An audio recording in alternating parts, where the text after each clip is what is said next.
Social city prime news चुनाव विकास और समीकरण में आपका स्वागत है। मैं हूं मनीष उपाध्याय।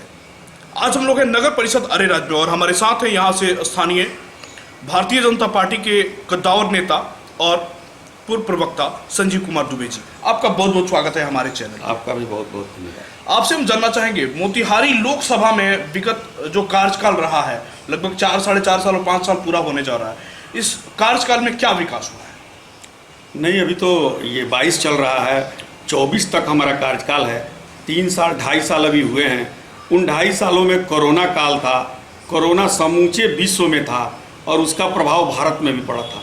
लेकिन भारत के प्रधानमंत्री के नेतृत्व में हमारे आदरणीय सांसद, हमारे अभिभावक आदरणीय राधा मोहन सिंह जी के नेतृत्व में कोरोना की लड़ाई जो लड़ा गया वो काबिले तारीफ था। और उसमें चंपारण में सबसे कम कैजुअल्टी हुआ, चंपारण में सबसे ज़्यादा, मोतिहारी में सबसे ज़्यादा लोगों को इलाज और सुविधाएं मुहैया कराई गई। हमारे आदरणीय सांसद राधा मोहन सिंह जी ने जो किट दिया था, कोरोना बचाव किट, वो किट एक एक कार्यकर्ताओं तक पहुंचाया गया। हमारे कार्यकर्ता कोरोना काल में हमारे आदरणीय सांसद और माननीय विधायक के सुनील मणि तिवारी जी के नेतृत्व में गांव-गांव और घर-घर गए और गांव-गांव और घर-घर जाके दवा, साबुन, सैनिटाइजर, काढ़ा, कोरोना किट ये उपलब्ध कराया गया। हमारे सांसद 24 घंटा तत्पर रहते थे कि चंपारण में गैस की, ऑक्सीजन की कमी न हो, इसकी लड़ाई लड़े। अब विकास की बात जहाँ तक है, तहाँ आपको बता दें कि चंपारण में सुगौली, हाजीपुर सुगौली बरास्ता अरेराज रेल लाइन का मिट्टी भरण का काम हो रहा है और जहाँ बाकी था वहाँ पैसा लोगों को दे दिया गया। नया बात, अभी 2-3 दिन पहले गडकरी जी घोषणा किए हैं कि अगस्त तक उसका भी टेंडर हो जाएगा। पटना से मनिकपुर, वैशाली, हाजीपुर, मनिकपुर, वैशाली, आपको साहेबगंज, अरेराज होते हुए बेतिया तक 4 लेन नेशनल हाईवे, ये हमारा विकास आदरणीय सांसद राधा मोहन जी के नेतृत्व में हुआ। किसानों के लिए कृषि तीर्थ, कृषि का हब पिपरा कोठी में उन्होंने बनवाया। और तो और इसी लोकसभा में दूसरा सबसे बड़ा किसानों का तीर्थ कृषि विज्ञान केंद्र परसौनी में खुलवाया, जो पूर्ण रूप से काम कर रहा है। उसका कुछ बिल्डिंग बाकी है जो बन रहा है। विकास तो बहुत हुआ। उन्होंने सड़कों का जाल बिछवा दिया।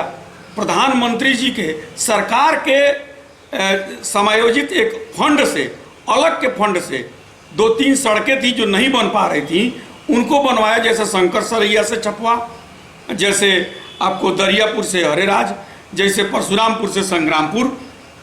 ये तो भारत सरकार के विशेष योजना से बना, वो राधा मोहन जी के प्रयास से बना। अब देखिए चंपारण के किसानों का दोहरी आमदनी का जो उन्होंने घोषणा किया था, उसके लिए आपको इसी लोकसभा में बथना में पिपरा कोठी के पास और कुटवा के बीच मदर डेयरी का प्लांट लगा है, जो यहाँ के किसान लगातार अपने मवेशियों का दूध दे के मालामाल हो रहे हैं। हर तरह का, यहाँ कोई भी ऐसा प्रखंड नहीं है हमारे लोकसभा में जिसमें इफ्को का बाजार नहीं खुला हो। किसानों को इफ्को के माध्यम से यूरिया और अन्य खाद, पेस्टिसाइड मुहैया कराया जा रहा है। जैविक खेती पर जोर दिया जा रहा है, गौ पालन पर जोर दिया जा रहा है।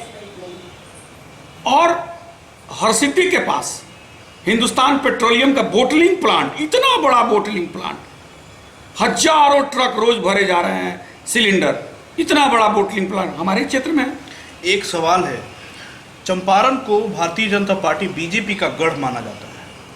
इसके बावजूद भारतीय जनता पार्टी से यहाँ से माननीय श्री राधा मोहन सिंह जी कृषि मंत्री रह चुके हैं, यहाँ से सांसद भी हैं, यहाँ से मंत्री भी हैं प्रमोद कुमार, और भी कई लोग जो हैं भारतीय जनता पार्टी के दिग्गज लोग हैं यहाँ पे, और इसको एक गढ़ माना जाता है। फिर भी चेयरमैन जो है दूसरी पार्टी के लोग जो हैं चेयरमैन बन गए। एमएलसी का चुनाव देखिए तो वो भी निर्दलीय उम्मीदवार होते हुए भी महेश्वर सिंह जी निकल गए। तो यहाँ पे भारतीय जनता पार्टी अपने आप में कमजोर होती आ रही है या क्या मतलब वजह हो सकता है? नहीं, चुनाव में हार जीत तो होता रहता है। अब हमेशा से भारतीय जनता पार्टी के ही लोग चेयरमैन रहे हैं, भारतीय जनता पार्टी के सपोर्टर लोग रहे हैं या भारतीय जनता पार्टी के रहे हैं। राजेंद्र जी भारतीय जनता पार्टी के थे, पवन जी की पत्नी भारतीय जनता पार्टी की थी, बीच में मंजू जी आई थी, वो भारतीय जनता पार्टी सपोर्ट की थी। तो हार जीत तो होता रहता है, बहुत कम मार्जिन से हमारे लोग यहाँ हारे हैं, उसको हम बहुत बड़ा हार नहीं मानते हैं। राधा मोहन सिंह जी की उपलब्धि देखिए कि 12 में 8-8 सीट हम यहाँ से जीत गए। ये तो पूरे बिहार में चंपारण ही एक ऐसा है जो बिहार में सरकार बनवा दिया, वो भी राधा मोहन जी के प्रभाव से। उनके व्यक्तिगत चेयरमैन की कुर्सी कैसे खसक गई? अब मान लीजिए कि चेयरमैन की कुर्सी, तो जो चेयरमैन था उसका भी कुछ क्रियाकलाप, कुछ कार्य बैक रहा होगा, और इसमें तो वोट सेटिंग होते हैं। फिलहाल में एमएलसी का चुनाव हुआ है, उसमें भारतीय जनता पार्टी के जितने भी दिग्गज लोग थे सब लोग जो है अपना पूरा जोर लगा दिया था कि एमएलसी का चुनाव बबलू गुप्ता को जिताना है, लेकिन फिर भी बबलू गुप्ता हार गए और महेश्वर सिंह जीत गए। इसको किस रूप में देखते हैं? बबलू जी बहुत कम 4-5 प्रथम वरीयता के 4-5 वोटों से हारे हैं, बहुत कम वोट से हारे हैं, और चुनाव में हार जीत होता रहता है। भारतीय जनता पार्टी के सारे लोग पूरी ताकत के साथ लगे हुए थे उनको जिताने के लिए, और कहीं ना कहीं चूक हो गई होगी हम लोगों से। भाजपा का कोई भी एक आदमी ऐसा मानते हैं कि भारतीय जनता पार्टी से चूक हुई है? हो सकता है कि भारतीय जनता पार्टी से नहीं चूक हुई है, हो सकता है कि वोटर से कोई चूक हो गई होगी, लेकिन भारतीय जनता पार्टी ने पूरी ताकत लगा दिया था माननीय राधा मोहन सिंह जी के नेतृत्व में कि ये मोतिहारी सीट हम जीतें। नहीं जीत पाए, इसका मलाल सबको है। बिहार सरकार ने एक बहुत ही ऐतिहासिक फैसला लिया है कि शहर का मेयर जो है जनता डायरेक्ट चुनेगी। इसको किस रूप में देखते हैं? इसका तो स्वागत मैं करता हूं। हमारे मंत्री सम्राट चौधरी जी का मैं बहुत बहुत शुक्रिया अदा करना चाहता हूं कि उन्होंने जो काम किया, इससे हॉर्स ट्रेडिंग रुक जाएगा। अब जनता जो है, हम चाहते हैं कि आपको यहाँ से वार्ड काउंसलर बना दें, और वार्ड काउंसलर जाके उनको किडनैपिंग हो जाता था या अपने स्वेच्छा से जाता था, नेपाल चला जाता था। हम लोग नेपाल के करीब हैं इसलिए बोल रहे हैं। नेपाल चला जाता था, बड़े बड़े होटलों में ठहरता था, मौज मस्ती करता था, वोट का खरीद बिक्री होता था, और हमारे विपरीत हम जिसको नहीं चाहते थे वही चेयरमैन बन जाता था। जनता, हम मतलब जनता, जनता जिसको नहीं चाहती थी वही चेयरमैन बन जाता था। अब ऐसा कुछ नहीं होगा। अब जनता मालिक है, जनता भगवान है, और जनता भगवान जैसे विधायक को चुनती है, जैसे सांसद को चुनती है, वैसे जनता भगवान अब सीधे मेयर का चुनाव करेगी, और जिसको चाहेगी उसको मेयर बनाएगी, जिसको चाहेगी उसको हटाएगी। न पार्षद, न काउंसलर, इसमें कोई भी व्यक्ति हॉर्स ट्रेडिंग करके या अपने मनोरूप, अपने धन बल, बाहुबल, शक्ति बल से नहीं बना पाएगा। इसके लिए अरेराज नगर परिषद की जनता को अब एक नए मेयर की तलाश है। किस तरह का मेयर चुनना चाहिए? इसमें एक ऐसा मेयर होना चाहिए जो सबकी सुने, सबका समझे, सबका साथ, सबका विकास करे, और सब उन पर भरोसा करे, सबका विश्वास करे, और वो भी सब पर विश्वास करे। ऐसा मेयर होना चाहिए जो मोदी जी के सपनों को धरातल पर ला सके। जैसे मोदी जी कहते हैं सबका साथ, सबका विकास और सबका विश्वास, जो वो दे रहे हैं भारत के विकास में फंड, जो भारत के विकास के लिए उनकी सोच है, उस सोच को यहाँ का मेयर, यहाँ के विधायक से, यहाँ के लोकसभा के सांसद से मिलकर उनसे राय विचार करके यहाँ का सर्वांगीण विकास करे। ऐसा होना चाहिए। अरेराज नगर परिषद की मुख्य समस्याएं कौन कौन सी जिससे यहाँ की जनता अभी भी जूझती है? यहाँ की मुख्य समस्या है नाला। यहाँ के गली गली मोहल्लों में नाला नहीं है, क्योंकि जो बसावट बसी है, लोग अपने से जमीन खरीदते गए और घर बनाते गए, लोगों ने नाला नहीं छोड़ा और नाला का जमीन नहीं छोड़ा।